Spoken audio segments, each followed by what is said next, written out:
कोई भी काम करते हैं हम, पर जब हम लोग जान जाते हैं कि नहीं ये काम करने से हमको ये लाभ होता है, तो वो काम करने में बहुत आनंद आता है और वो काम बार बार करने में। पर जिसके बारे में हम लोग कुछ नहीं जानते हैं तो क्या करता है, वो काम भारी लगता है, करने का मन ही नहीं करता है, क्योंकि हमको उसके लाभ के बारे में पता नहीं चलता है। तो उसी तरह ये गायत्री मंत्र है। गायत्री मंत्र जो हम लोग ओम भूर्भुवः स्वः तत्सवितुर्वरेण्यं भर्गो देवस्य धीमहि धियो यो न प्रचोदयात्। जब हम लोग इसको बोलते हैं संस्कृत में तो इसका भावार्थ होता है, आप दोहरा दीजिएगा ठीक ना, बोलिए। उस प्राण स्वरूप, दुख नाशक, सुख स्वरूप, श्रेष्ठ, तेजस्वी, पाप नाशक परमात्मा को हम अपनी अंतरात्मा में धारण करें। वह परमात्मा हमारी बुद्धि को सन्मार्ग की ओर प्रेरित करें।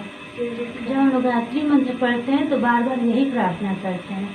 गायत्री मंत्र का यही अर्थ होता है कि हमें दुर्बुद्धि से छुड़ा और सद्बुद्धि की ओर चलने के लिए प्रेरित करें। ये गायत्री मंत्र इतना शक्तिशाली है कि यदि इस गायत्री मंत्र को नियत समय पर और डेली हम लोग जब करते हैं तो इसे हमारे शरीर के अंदर 24 ऐसी विशेष शक्तियाँ हैं जिसके जागरण से हमारे अंदर रिद्धि सिद्धियाँ आती हैं। हमारे अंदर वो शक्ति जागृत हो जाती है कि यदि हम चाहें तो किसी को भी आशीर्वाद दे तो वो फलित हो जाए, श्राप दे दे तब भी फलित हो जाता है।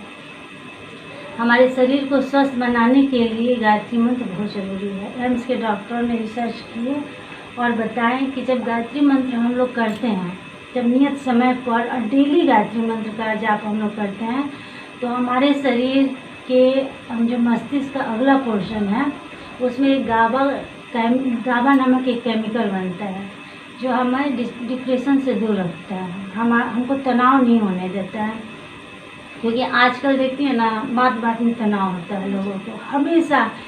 कोई भी ऐसा घर नहीं है जिसके पास सारी सुख संपदा होने के बाद भी परेशानियां नहीं है, बीमारी नहीं है। ऐसा कोई घर दिखता है आपको? नहीं है। पर इन सारी चीज़ों का समस्या का समाधान सिर्फ हॉस्पिटल तो नहीं है, दवाइयाँ तो नहीं है, क्योंकि आजकल दवाइयों में भी मिलावट है। एक बीमारी को दूर करता है तो दूसरी बीमारी उसका साइड इफेक्ट के रूप में हम लोगों के पास आता है ना।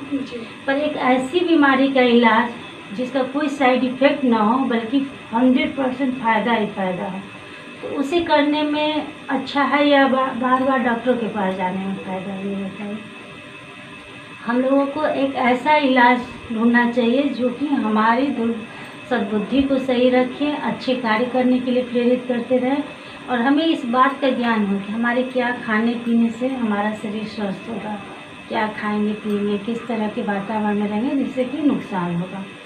तो ये गायत्री मंत्र, आप बोले ना कि गायत्री मंत्र क्यों हम लोग ये दिवस स्थापना कर रहे हैं, इसका एकमात्र उद्देश्य यही है कि आज घर परिवार में सारे लोग दुखी हैं, सब अस्वस्थ हैं, धन संपत्ति भरी हुई है, फिर भी लोगों के पास असंतोष है, भाई भाई में झगड़े हो रहे हैं, पति पत्नी में तलाक की नौबत आ रही है, बच्चे पढ़ना नहीं चाह रहे हैं, बच्चे ज़्यादा से ज़्यादा मंदबुद्धि के हो रहे हैं, समाज में गलत लोगों की संगत की वजह से उनका व्यवहार विचार सब बदल जा रहा है।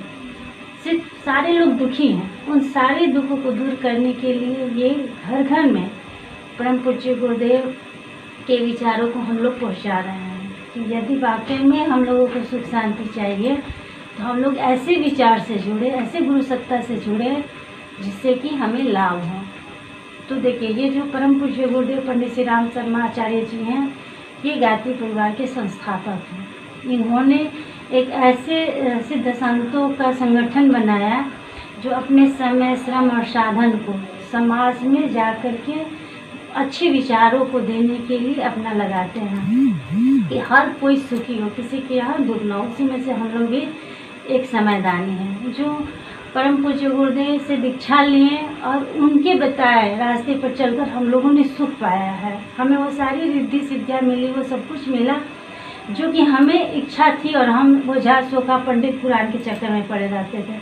पर उन सारी चीज़ों से निदान मिला और हम लोग अपने घर में ही सुख शांति का जीवन जी रहे हैं, किसी तरह की कोई कष्ट कठिनाई नहीं है।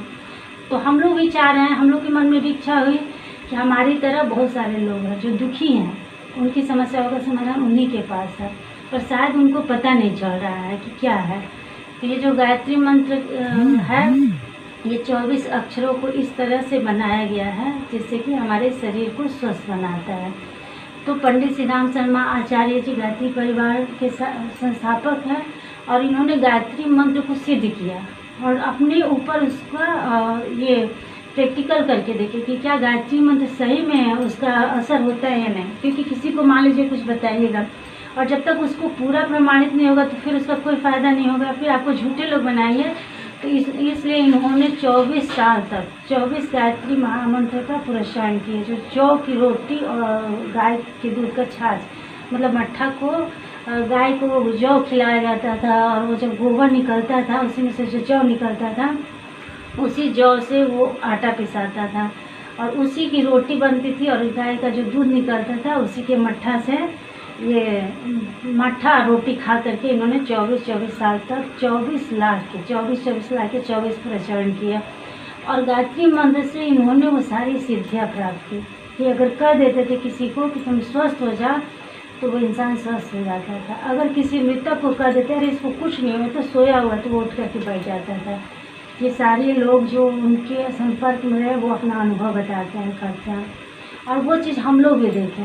हम लोग बहुत पहले दवाइयाँ इतनी, खाना कम, दवाइयाँ इतनी लेकर के बैठते थे, पर जब से हम लोग गायत्री मंत्र से जुड़े, गायत्री मंत्र को अपने जीवन में उतारें तो दवाइयाँ कम और हम लोगों का शरीर स्वस्थ होने लगा, डॉक्टर के पास जाना नहीं पड़ा।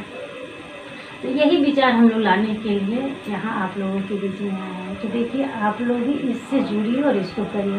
क्योंकि देखिए हम लोग पूजा पाठ तो बहुत करते हैं, बहुत सारे बड़े बड़े यज्ञ में भी भाग लेते हैं, तीर्थ यात्रा पर भी जाते हैं, फिर भी घर में आने के बाद कुछ देर तक मनोरंजन होता है, मन विचार थोड़ा बदलता है, पर फिर उसी घर के तनाव के माहौल में आते हैं, फिर वही तनाव बना रहता है। तो इस चीज़ को ख़त्म करना है तो हम लोगों को इससे जुड़ना होगा। इससे जुड़ने के लिए एक ही काम करना है कि जैसे गायत्री मंत्र का जो जप है वो डेली अपने जीवन में लाना है, अपनी दिनचर्या को सुव्यवस्थित बनाना है।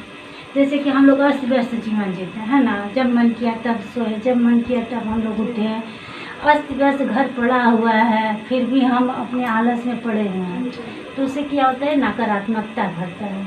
उससे हम लोगों के अंदर अच्छे चिंतन नहीं आते हैं, अच्छे विचार नहीं आते हैं, दिन भर दिमाग उलझा रहता है कि अभी ये भी काम है, अभी ये भी काम है, अभी करना है, सिर्फ करना है, इसमें हम लोग उलझ जाते हैं।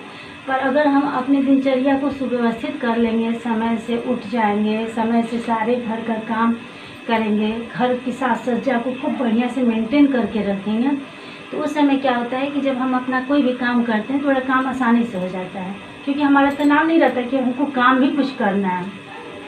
तो हमें सुबह ब्रह्म मुहूर्त में ही उठ जाना है। जैसे मान लीजिए हम 8 बजे उठते हैं तो सुबह 4 बजे उठ गए। सुबह ब्रह्म मुहूर्त में उठने से अच्छा ऑक्सीजन हम लोगों को मिलता है, वातावरण में ज़्यादा प्रदूषण नहीं रहता है, शांत वातावरण रहता है।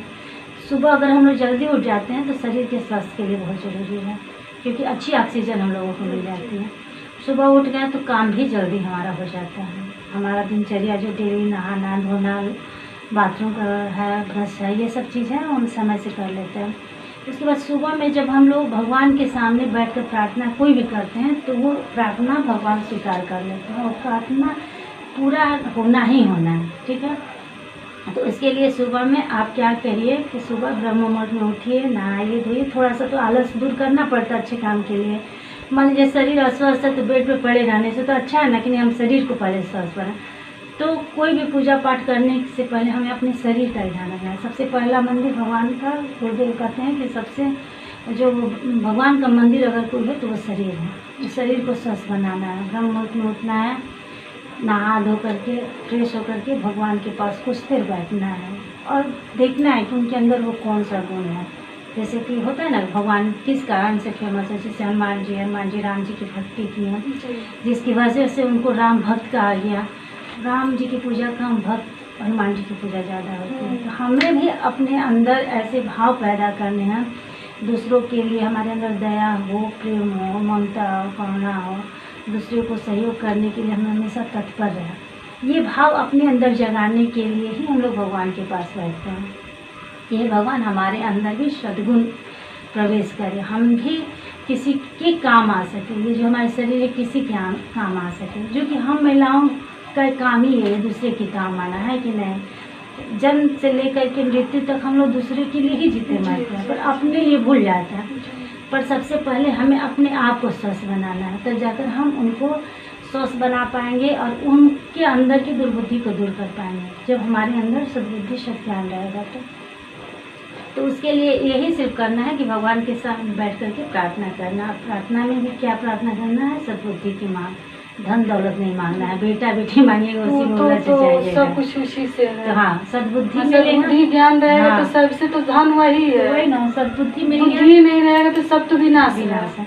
तो आप सद्बुद्धि की मांग करिए, और सद्बुद्धि की मांग करने के लिए गायत्री मंत्र डेली कम से कम घड़ी में देख करके 5 मिनट। अगर माला करने आता है तो ठीक है, नहीं माला करने आता है तो आप एक काम करिए, घड़ी में देख करके हाथ पर ही ओम भूर्भुवः स्वः करके 5 मिनट पढ़ेंगे तो एक माला हो जाएगा। डेली जब अभ्यास करेंगे तो 5 से 10 मिनट, 10 से 15 मिनट ऐसे होते होते आपके अंदर धीरे धीरे ये विचार होने लगेगा कि थोड़ा इससे हम और आगे, इससे और आगे, क्योंकि आपको फीलिंग्स होगा कि इसको करने से हमारे शरीर को बहुत फायदा हो रहा है, घर में एक सकारात्मक वातावरण बन रहा है। तो आपको सुबह में ये काम करना है। उसके बाद खाना बनाना, खिलाना, ये सब करिए। और 2 घंटे का समय दान जरूर दीजिए, जैसे अच्छे कामों के लिए। समय दान का मतलब ये नहीं है कि हम दूसरों के लिए ही सिर्फ करते हैं। समय दान में अच्छे काम के लिए, कुछ अच्छा सीखने में भी आप समय दान दीजिए। कि मान लीजिए कि कहीं अच्छी चीज़ें सिखाई जा रही हैं तो उसमें हम अपने घर का काम ख़त्म करने के बाद, अपने परिवार की देखरेख करने के बाद 2 घंटा कुछ सीखने जाएंगे, जिससे कि हम किसी और को भी सिखा पाए। तो इसके लिए हम लोग हर गुरुवार को, ये प्रज्ञापीठ है ना यहाँ चिल्कार में, तो हर गुरुवार को हम लोग 2 घंटा लोगों को सिखाएंगे कि मंत्र कैसे जप करना है, साथ साथ माला कैसे करना है। ये जो भी कर्मकांड हम करेंगे यहाँ तो वो सब सिखाएंगे, कर्मकांड करना। क्योंकि देखिए घर में हम लोग पढ़ते हैं तो वो याद नहीं होता है, कर नहीं पाते हैं। साथ में होता है, समूह में हम लोग सीख जाएंगे। समूह में कंपटीशन का भी भाव होता है कि उन्होंने सीख लिया, हम क्यों नहीं सीखे। तो 2 घंटा समय हम लोग अभी हर गुरुवार को यहाँ पर बनाए हैं कि 2 घंटा हम लोग यहाँ आएंगे बलिया से चिल्कार प्रज्ञापीठ पर। इस 2 घंटे में हम सारी वर्णों को माला जप करना, पूजा करने से क्या फ़ायदा होता है, किस तरीके से पूजा करने से लाभ होता है, ये सब हम लोग सिखाएंगे। और कुछ विशेष किताबें भी हैं जिसमें कि 11 बजे से 12 साढ़े 12। आपके लिए तो बहुत ज़्यादा ज़रूरी है, क्योंकि आप स्कूल में बच्चों को पढ़ाने जाती हैं, और जब बच्चे आपसे बहुत कुछ सीखेंगे, है कि नहीं। तो वो काम आपको कर लेना है। गायत्री मंत्र लोग स्कूल में ज्ञान लेने के लिए समय निकाल लेते हैं, नहीं पढ़ेंगे तो फिर आगे की हमारा जो काम है वो कैसे होगा।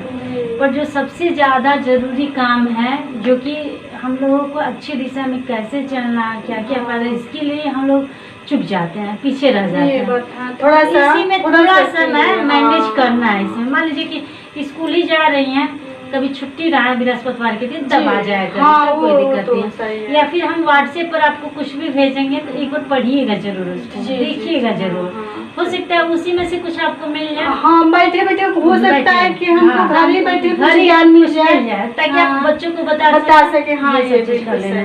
तो वही चीज है कि सुबह व्यवस्थित ढंग से अपने बच्चों को भी बताना है, अपने दिनचर्या को करना है, शरीर स्वस्थ है, अनावश्यक चीजों खान पान से दूर रहना है। ये तो बिल्कुल छूट गया है। बच्चे भी पसंद करते थे तो लड्डू गोपाल प्रतिदिन वही नहाते, अब बिल्कुल वो एकदम मन से हट ही गया है। चलिए बहुत बढ़िया। तो वो सब चीज नहीं खाना। अब ये है तो लहसुन प्याज चलता है, लहसुन प्याज कोई मुर्गा मीट मछली क्या ये सब दूर हो गया है। तो इससे हमारे शरीर पचा नहीं पाता। नहीं तबीयत खराब हो जा रहा है बाबू को।